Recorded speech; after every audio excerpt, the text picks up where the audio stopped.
Tuesday, July 27th. We would like tonight to recognize Lori Lassard for her more than 22 years of service as the administrative assistant in the health department. We wish her well in her retirement. I just wanted to let everyone know that the Westford Cultural Council's annual community input survey is now open. It's open until August 22nd, and it helps the Cultural Council identify their annual grant cycle priorities.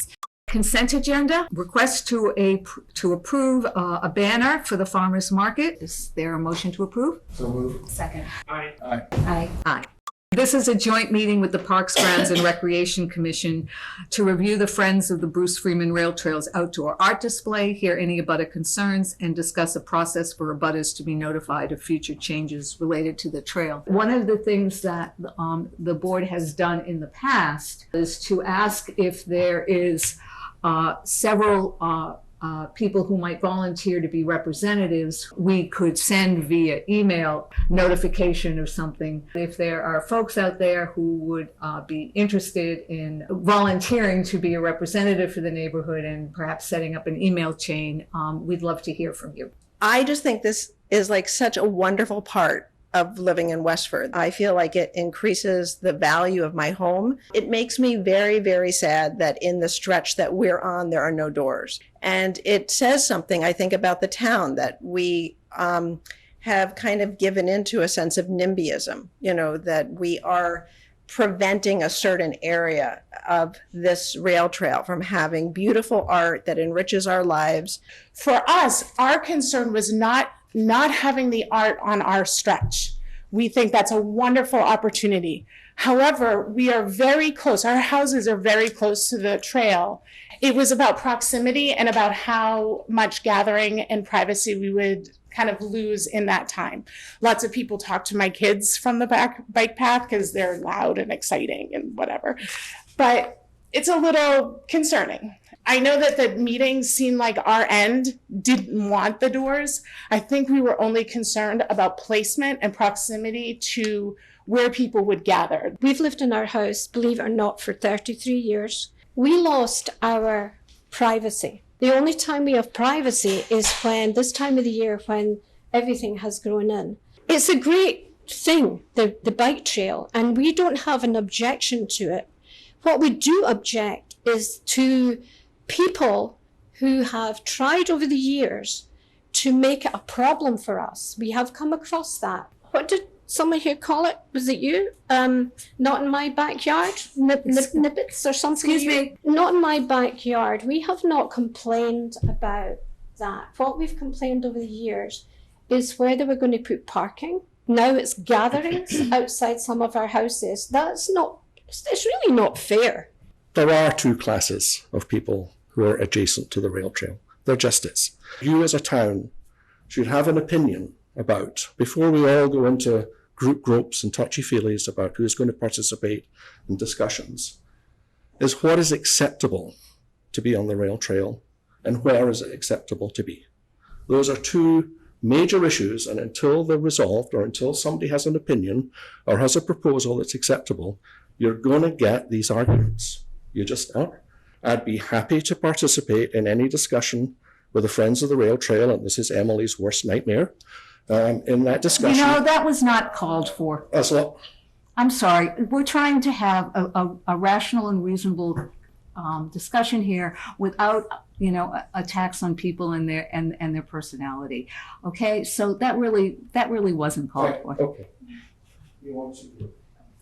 Everybody's had a bunch of experiences, so there are heightened emotions to the people who, at least my close neighbors, who are right on the bike trail.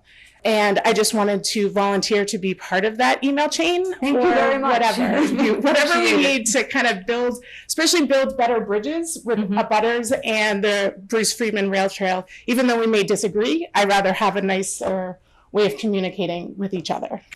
We're at old and new business, and the first thing on our old and new business agenda is the discussion of challenges related to holding hybrid public meetings. Virtual are easy. In-person's easy. It's the hybrid that is complicated. And so we listed what some of the complications are. One thing that we learned is if you're advertised as a hybrid and the technical virtual part goes down, we have to stop the meeting until we're able to get that part back up. Everybody's got to hear. People got to hear at home. People got to hear in the meeting room. People got to hear on WCAT.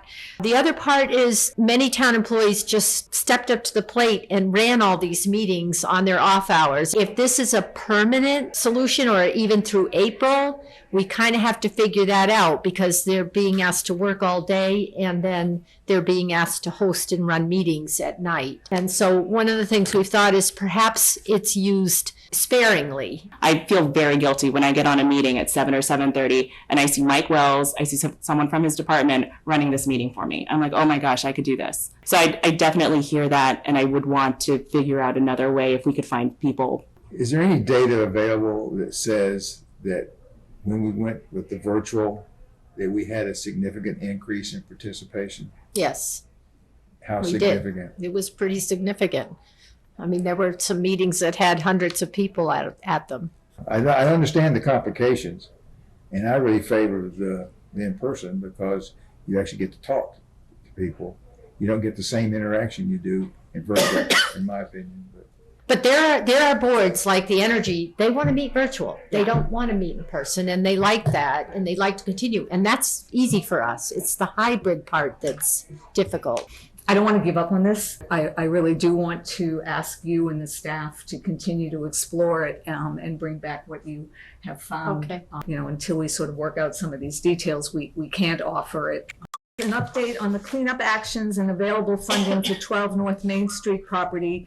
I really want to acknowledge the 12 North Main Street Committee and its members for all of the hard work that they have put in on this project over years. We tasked them with the mission of trying to redevelop the 12 North Main Street property. And at the end of the day, we could not reach an agreement on a purchase and sales agreement that was acceptable to the town and acceptable to UDD. What we need to do now is to focus on remediating the property, seeing if we can start cleanup.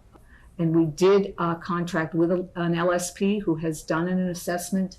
He was estimating that it would cost about $500,000 to remediate the property.